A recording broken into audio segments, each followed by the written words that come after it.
Bismillahirrahmanirrahim. Assalamualaikum warahmatullahi wabarakatuh. Oke, kami dari kelompok masyarakat tim pertama akan menjelaskan peningkatan kualitas SDM di Kota Banjar tahun 2021. Sebelumnya kita akan perkenalan dulu. Nama saya Ifrah Hidayat, NRP 24 2019 Nama saya Farika Hasyati Heriadi, NRP 24 2019 015. Nama saya Adelia Nurjafani, NRP 24 2019 024. Nama saya Fazal Zidni Zarfan, NRP 24 2019 037. Nama saya Fani Rahmasari, NRP 24 2019 038. Nama saya Azmi Muhammad Fadlur Rahman, NRP 24 2019 047. Nama saya Farah Salsa Nur Kasama, NRP 24 2019 049. Nama saya Adit Triana, NRP 24 2019 115. Oke, mari kita simak pembahasannya ya.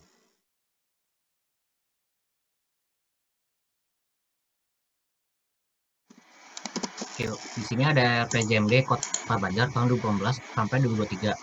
Visinya adalah dengan iman dan takwa kita wujudkan Kota Banjar yang bersih pemerintahannya, sejahtera masyarakatnya, asri lingkungannya menuju Banjar agropolitan. Isinya adalah meningkatkan penyelenggaraan pemerintahan yang profesional dan akuntabel, meningkatkan kualitas sumber daya manusia, meningkatkan laju pertumbuhan ekonomi, mewujudkan kota peduli hak asasi manusia, meningkatkan kualitas lingkungan, dan mengembangkan daya tarik dan potensi daerah. Oke, tujuannya yang pertama adalah meningkatkan kualitas SDM Kota Banjar. Nah, sasaran yang pertama merupakan meningkatnya kualitas pelayanan pendidikan dasar. Sasaran 1.2 meningkatnya kualitas kesehatan. Di sini kami akan membahas pendidikan dan juga kesehatan. Oke, pendidikan ini sasarannya meningkatkan kualitas pelayanan pendidikan dasar. Oke, next. Jadi yang pertama ada program usulan 1, yaitu peningkatan mutu tenaga kerja. Nah, program usulan 1 ini kita bikin karena melihat dari beberapa permasalahan yang ada di Kota Banjar.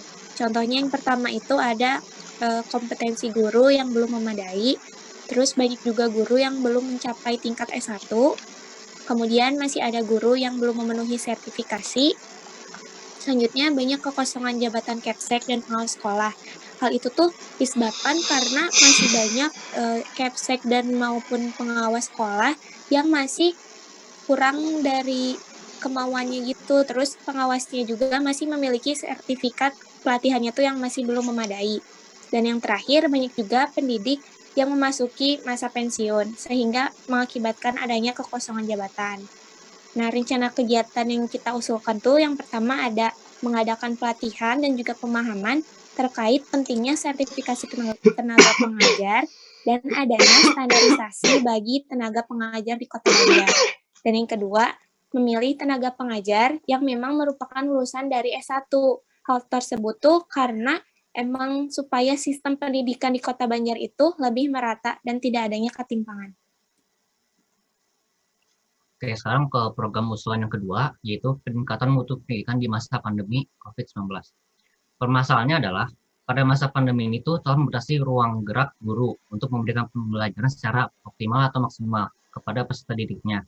Nah, rencana kegiatannya merupakan pemberikan fasilitas penunjang pembelajaran secara daring, melakukan sosialisasi kepada pengajar terkait teknis pembelajaran secara daring, lebih menegaskan peraturannya saat pembelajaran secara daring, dan melakukan pembelajaran secara tatap muka dengan protokol kesehatan dan yang pastinya dengan izin orang tua. Oke, sekarang program usulan ketiga yaitu peningkatan layanan pendidikan dasar. Di sini kita bisa lihat ada permasalahan dan rencana kegiatannya. Yang pertama ini ada permasalahannya. Yang pertama masih rendahnya nilai akreditasi sekolah tersebut.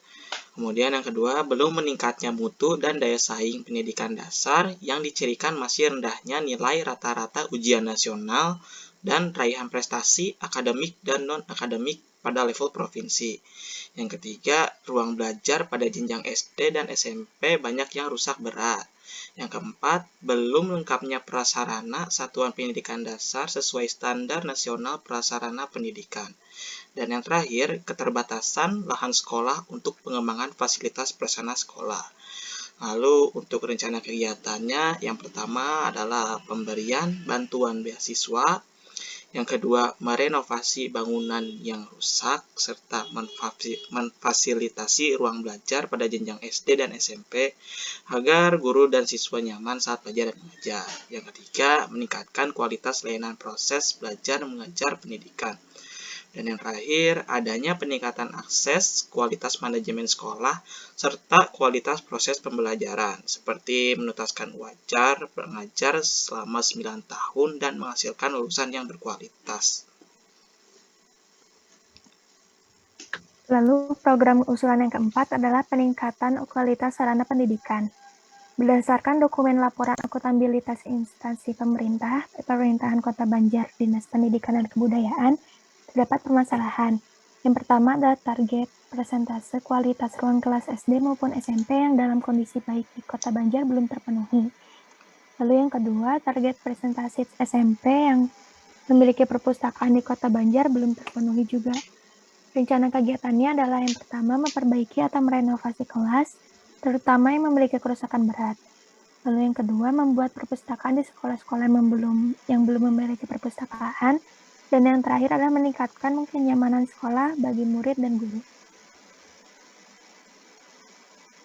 Oke, dalam pembahasan yang kedua ini adalah kesehatan, yaitu sasarannya meningkatkan kualitas kesehatan.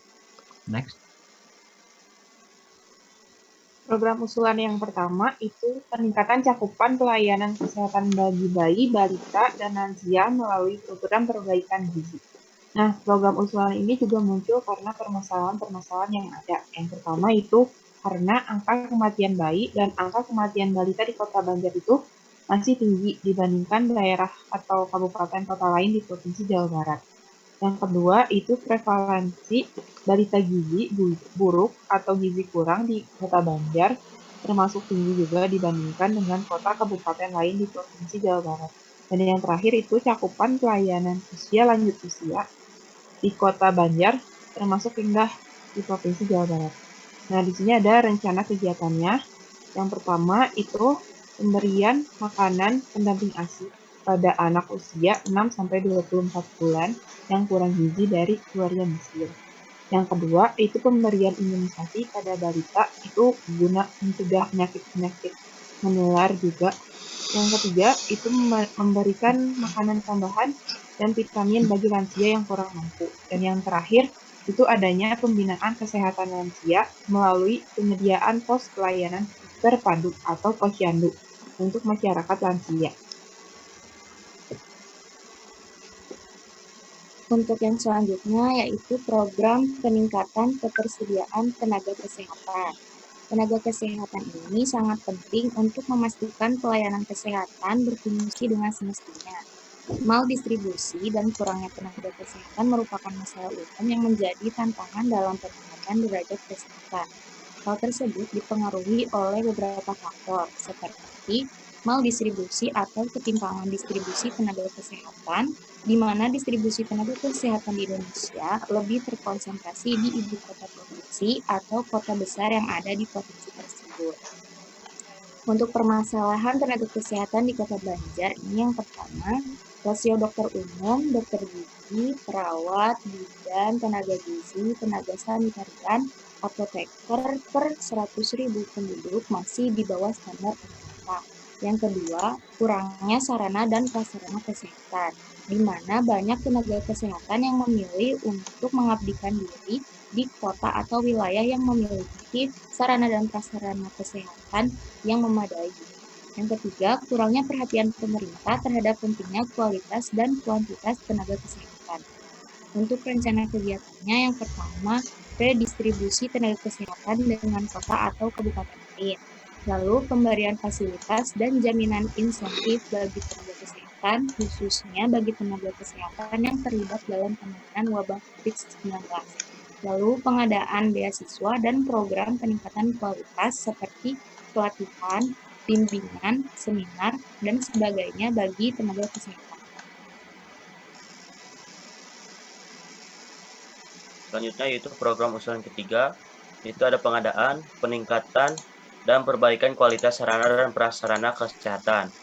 Permasalahan pada program ini yaitu kurangnya sarana dan prasarana kesehatan yang ada di Kota Banjar.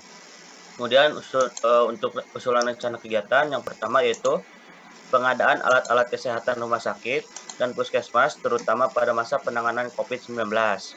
Yang kedua yaitu pengadaan fasilitas ambulans di setiap desa. Yang ketiga yaitu peningkatan ruang inap di rumah sakit. Dan yang terakhir pembangunan rumah sakit tipe D. Kemudian ada program usulan 4, yaitu pengadaan dan pembinaan desa siaga. Permasalahan dari program usulan ini yaitu kurangnya kesadaran masyarakat terhadap kesehatan, serta masih ada segmen masyarakat yang belum menerapkan pola hidup sehat dan bersih. Contohnya masih banyak masyarakat yang tidak mengikuti protokol kesehatan yang sedang berlaku. Kemudian dari dua permasalahan ini, ada usulan rencana kegiatan, yaitu pembangunan pos kesehatan desa dan pengadaan peralatan serta perlengkapannya. Kemudian pembentukan kader desa. Juga pembinaan dan pembekalan masyarakat terhadap penyakit, kesiapan penanggulangan bencana, dan kegawat daruratan kesehatan, pelayanan kesehatan dasar sesuai kompetensinya, dan kegiatan pengembangan kesehatan atau penyehatan lingkungan, promosi kesehatan, keluarga sadar gizi, dan lain-lain. Oke, mungkin itu usulan dari tim masyarakat. Semoga dapat direalisasikan oleh pemerintah. Cukup sekian. Wassalamualaikum warahmatullahi wabarakatuh.